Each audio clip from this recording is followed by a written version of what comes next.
What's up, YouTube family?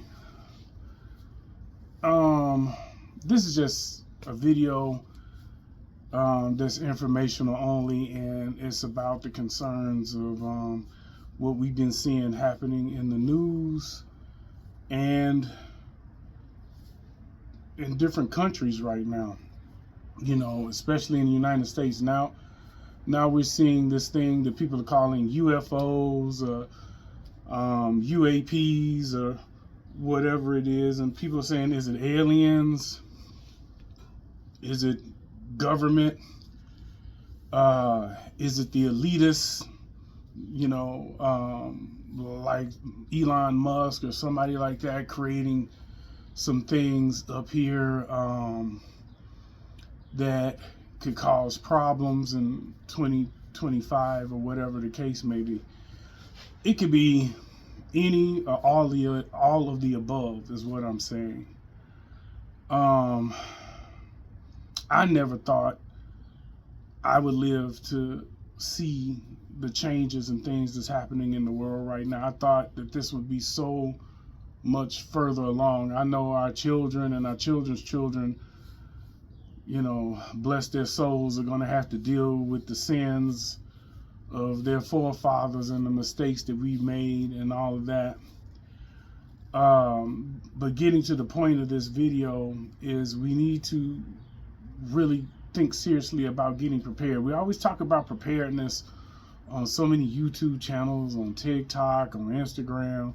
Now it's a fad, it's a cool thing. Everybody wants to, you know, I'm a prepper, I'm a herbalist, I'm a naturopath, I'm a spiritualist, I'm a this, I'm a that, you know. At the end of the day, real recognizes real, and people that are about that life are really about that life, and they live it every day. Those that do it for a fad, they soon find, as they say, fuck around and find out that it ain't as easy as they thought it was. And now we're seeing a lot more of these people trying to sell their land, give up their animals because it looked cool on video. Going more to the point about being prepared, what we've seen that these drones or UAPs or whatever, because now they're saying they're not drones, they don't function like drones, they don't have the autonomy, I guess, of drones. So now they're saying they're not drones. So now people say, oh, well, maybe they are spaceships. But we got to deal with facts right now. The facts are they have been surrounding cities, key infrastructures, you know, major areas and major cities where, you know, financial districts, World Health Organization areas, things like that, military personnel, bases, in almost every city in the state, you know, that's vital. Okay. And what we also know as a fact is that people are saying that when these things do appear or fly over certain things, that people lose power. They get a blackout, you know, a temporary blackout or a brownout, if you will. And even in their vehicles, they notice that their cell phones go crazy or shut down. Their clocks and watches start to reset. And the same thing on the clocks in the vehicles. They start acting funny and doing all types of crazy stuff.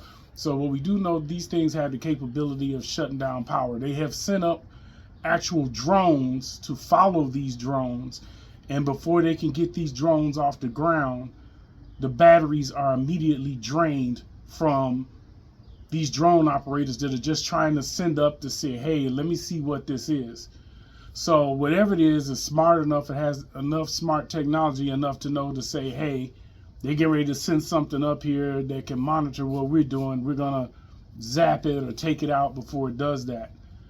You understand what I'm saying? And then some drones, man-made drones that were able to get close enough, batteries soon drain very quickly, getting in proximity of those things, and they came crashing back down. I'm saying all that to say, I mean, we can grow food in the soil, we can get canned goods, we can do all of these things, and we can even blow off the video that I'm trying to give you right now. You could blow this totally off and say this guy's off his rocker. He don't know what he's talking about. But my wife will tell you every major thing that has happened in the last 10 years as it pertains to us, like dealing with the pandemic and all the way up to where we are right now, she will tell you I called it, and I told her pretty much when things were going to happen and around about when they were going to happen. When COVID hit, we didn't have any knowledge of COVID, but Spirit told me, God told me, whatever term you want to use, we were planning to do a music festival. And in that time of planning to do the music festival, I'm sitting down at the dining room table. She's sitting in the living room watching TV. We bouncing ideas. I'm sending out invitations to vendors and all of this and getting insurances for the event, and then all of a sudden it was like a light switch came on and told me to stop. None of this is going to happen because something big is about to happen in the world. And I didn't know what that meant. I told my wife. She says, hey, you probably got the jitters. You probably think. I said, nope, it's not that. And she said, well, what is Spirit telling you to do? I said, we need to stock up on stuff. I said, I don't know why, but all the things that we normally have and we normally use and that we feel we're going to need, let's get it. Let's get medicine. Let's get this. Let's get that. And we did. And within 2 weeks, maybe 3, COVID hits, right? And again, we heard something about some kind of mysterious virus in China at the time. We really weren't paying attention to it, like most people aren't really paying attention all the time to what's happening in the world right now until it smacks you in the face and gets your attention. When it comes knocking at your door, now all of a sudden it's a thing. It wasn't a thing until it knocks at your door. And that's what it was for us to a degree. We would just call it divine intervention, whatever. We were blessed enough and covered enough to be prepared for it. So when it hit, we weren't those people running to the grocery stores and panicking and buying water and toilet paper and all this kind of stuff and paper towels and Lysol and the whole nine. We already had it. I remember we how you go to the store and you run out of some small things and I said, well, we need some more pepper and this and that just to kind of stay in stock. It wasn't that we ran out. We were just going to get, a little knick-knack. And I remember going to a strip mall. I got out of the car and I looked over, and the strip mall kind of oversees a Walmart, like kind of down in a valley, whatever you want to call it. And it looked like it was a rock concert there. Like, it was packed from end to end. All you could see is cars. And people were hitting each other with shopping carts and running out of the store. And I remember immediately calling my wife and I said, honey, you ought to see this. This is crazy. It's good we did what we did. Moving forward, I want you to have plan Bs. Yes, it's good to know how to grow. And people that know how to grow are going to be a necessity later on. People that know how to fix small engines are going to be a necessity. Electricians, carpenters, nurses, doctors, naturopaths, herbalists, people who really take this thing seriously. These people are going to be the most valuable people in our world. When it flips upside down, we can't say when. It's just a matter of it's going to happen. We shouldn't say if, but when it happens was the words I was looking for. And you got to have plan Bs.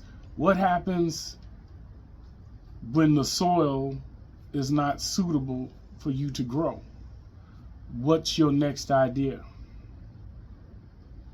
What if, God forbid, something contaminates the soil and we can't grow good food?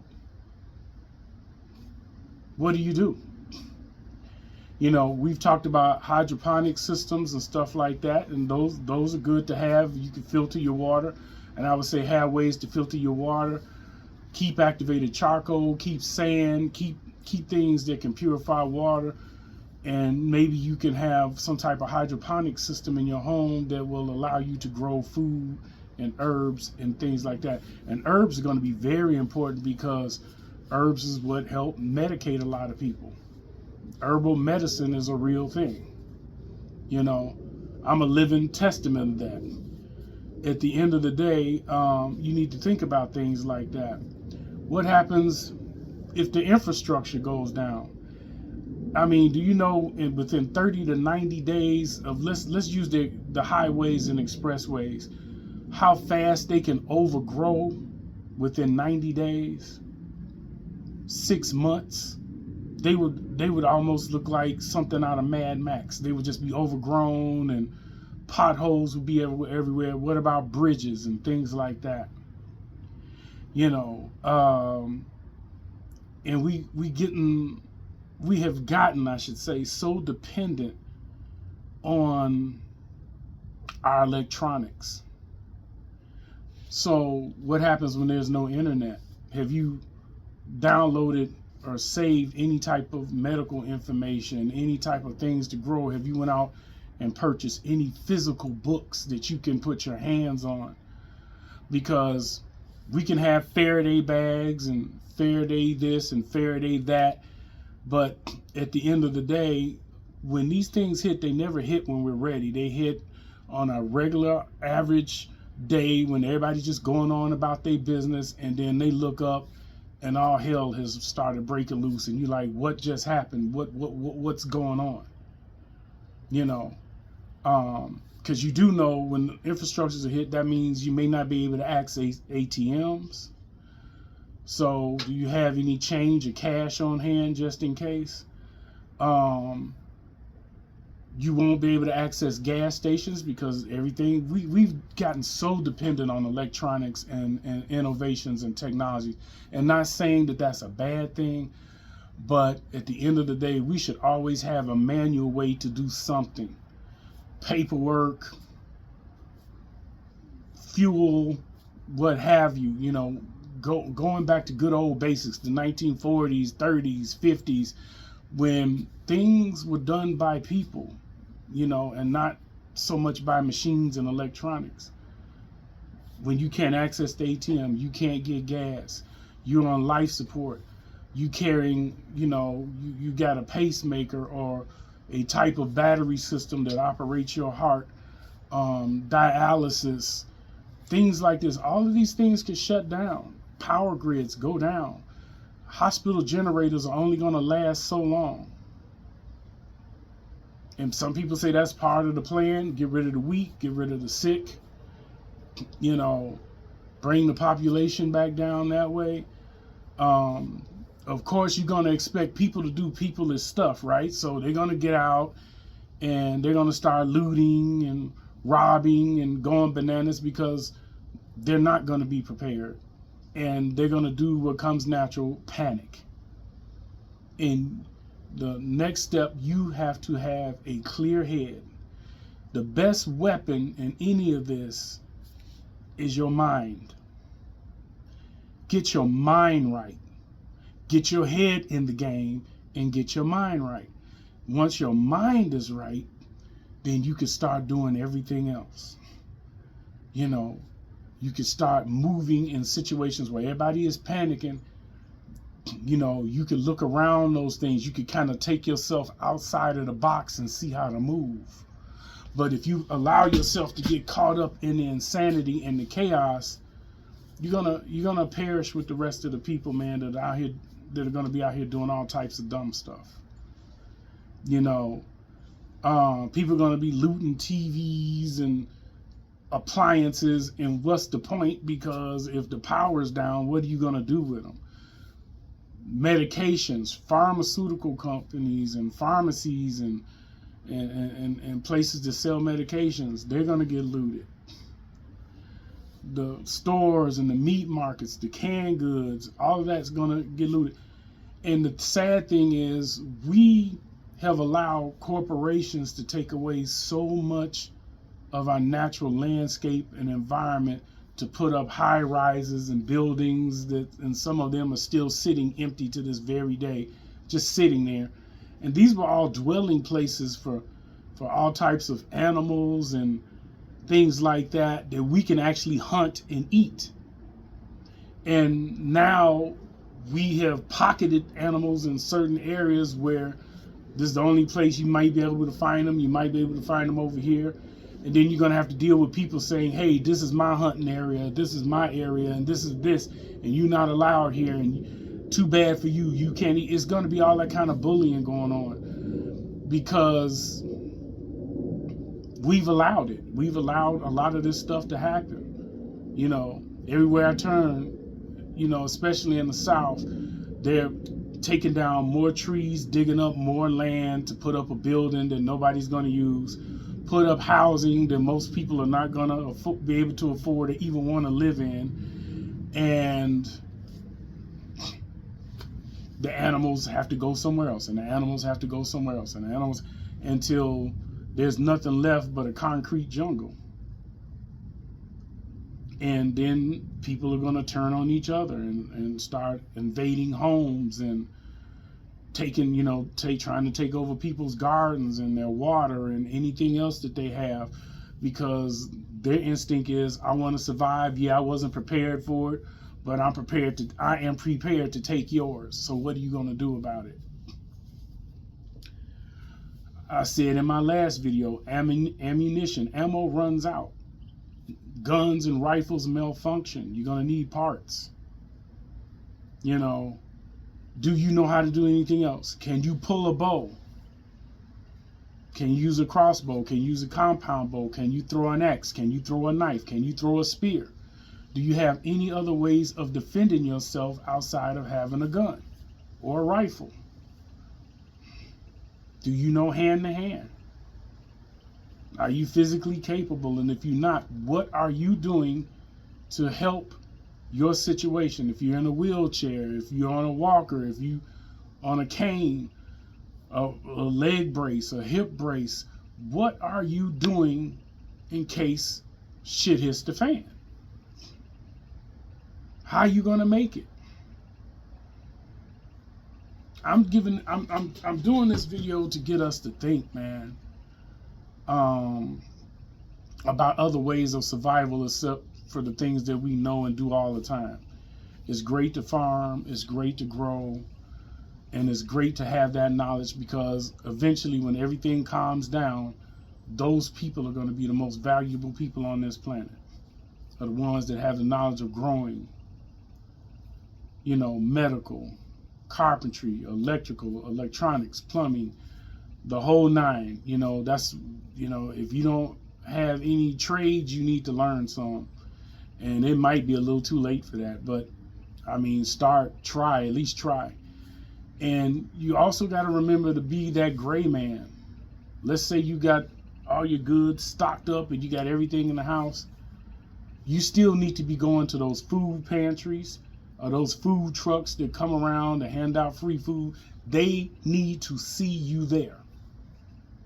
Because if they started noticing that you live in the community and they never see you there, they're going to be like, what do they got? What do they got going on?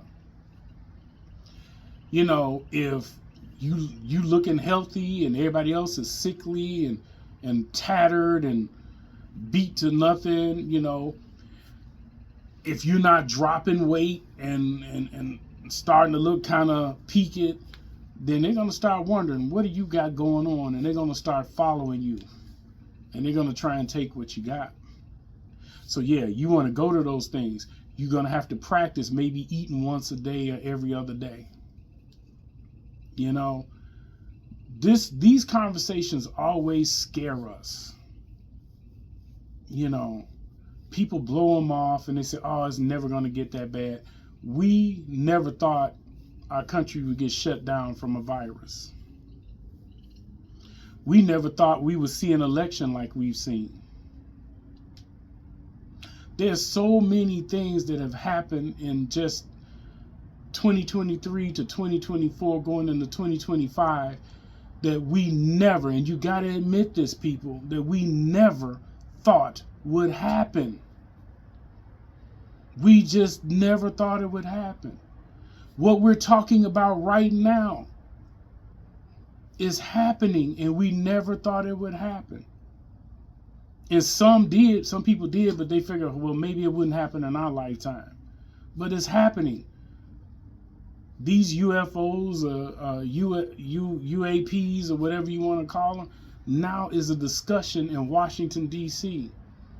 They're having press conferences about it. They're having lawmakers meet and discuss about this. Did we think it was going to happen yesterday, day before, last week, last month, 6 months ago? Did we think we were going to be having this conversation? This is what I'm saying. Quit blowing stuff off and start taking life real seriously before you lose your life. Before your family loses their lives. Take stuff seriously. We quick to blow things off out of fear. We keep saying, nah. We deflect and redirect. We deflect and redirect. We never want to deal with what's right there, you know. Or you call somebody a conspiracy theorist. All the conspiracy theorists that I listen to, I've had to eat crow on, because though it didn't happen right when they said it was going to happen, but it did happen. It actually happened. It may not happen the day they said it. It may not happen the month they said it. It may not happen in the year that they said it. But it happened. We got fault lines splitting and separating. We got ships coming up from the sea and flying up into the sky. We never thought we were going to have these conversations, but we're having them, and they're actually happening. So quit blowing stuff off. Pull your bootstraps up. Get your mind right, and start thinking about your plan A, your plan B, your plan C, your plan D. Because when that switch is hit, however they're going to hit it, whether it be aliens, whether it be government, or whether it be Musk and his people, or the millionaires that come together and say, hey, we want to do this so we can take back get the world back the way we wanted it, or whatever the case may be. It's going to be some real Hunger Games going on around here. You know what I'm saying? And it's easy to say, oh, I don't believe that's going to happen. Our government's never going to let that happen. Our government's never going to let that happen. Or this is not. It's stuff happening that either the government knows about, they're in on, or they don't know about it, and they really don't have any fucking control over it right now. Because they're guessing just like the rest of us. And you do know the American people, or people just in general, are only notified when they feel like telling us something. There could be a whole lot of stuff going on behind the scenes right now that they ain't telling us. They're planning their escapes. They're planning all the things that they need to make sure that they're all right and they can continue to function. And the rest of the peons are going to be sitting around here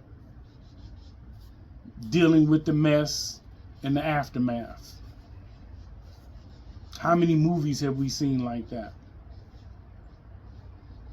You know, where everybody else scurries and runs to safety, and everybody else just like, oh well.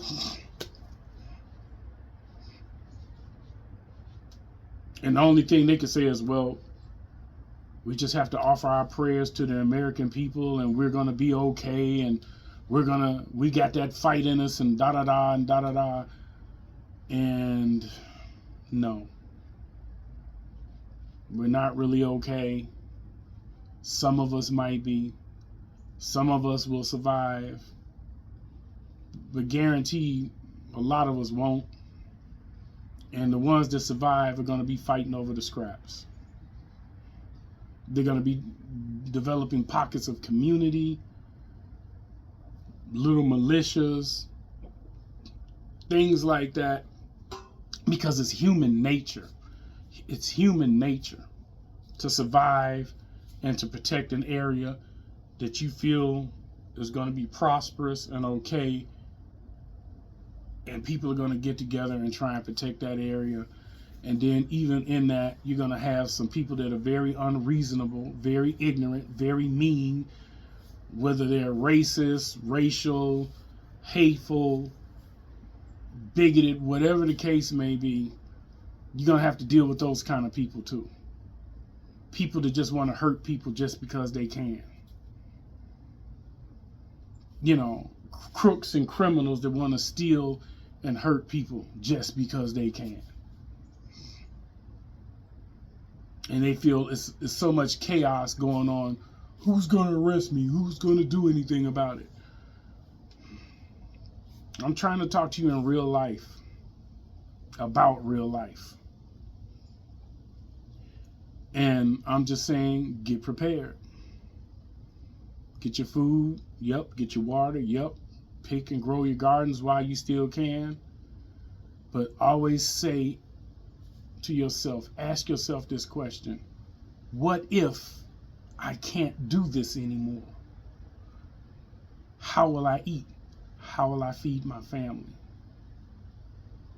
What if I run out of ammo and I can't use my rifles and my handguns anymore? How do I protect myself? How do I hunt? How do I trap? How do I defend myself? How do I purify water? Because you know, water plants run on automation. Dams run on automation. Roads, airplanes, ATMs, gas stations, all depend on automation. Are y'all driving around in what I call your testicle cars and all of that? You know, your battery operated cars? No way to charge them. And if something hits and you're in it, you're stuck wherever you're at. How you getting home? What's your plan? Do you have a bag in your car, a go bag that will help you get from wherever you at to back home? You got them comfortable pairs of shoes in the car? Got that backpack? Got that jacket? Are you stocking your car according to the seasons? Do you have warm clothes? Do you have clothes that you can stay cool in? Do you have drinking water? Do you have snacks? Do you have some kind of self-defense? What are you doing? Everybody's jumping on top, making videos, cracking jokes, still dancing, girls still twerking, and everybody's just, you know, life is showing you that it's real. And I realize people do it because nobody wants to live in a constant state of paranoia and worry and all of that. And people just feel like, hey man, I got to do something to take my mind off of this. So I'm gonna do this kind of video, or I'm gonna do this, or I'm gonna do that. And some people just don't give a darn about what's gonna happen. And they feel like, I'll just deal with it when the time comes. And them the ones that's going to be in trouble. And those are also going to be the same people that's going to cause you problems. Get your kids' minds right. Run through scenarios with your children, your elderly, your handicapped, and yourselves. All your able-bodied people. Get out. Learn how to be gray man. Make sure you got a way to stay warm, stay cool, fresh water, whatever you can. Because, again, we're in that period of reveal and everything is showing itself. And we need to move before it's too late. That's all I got for you guys.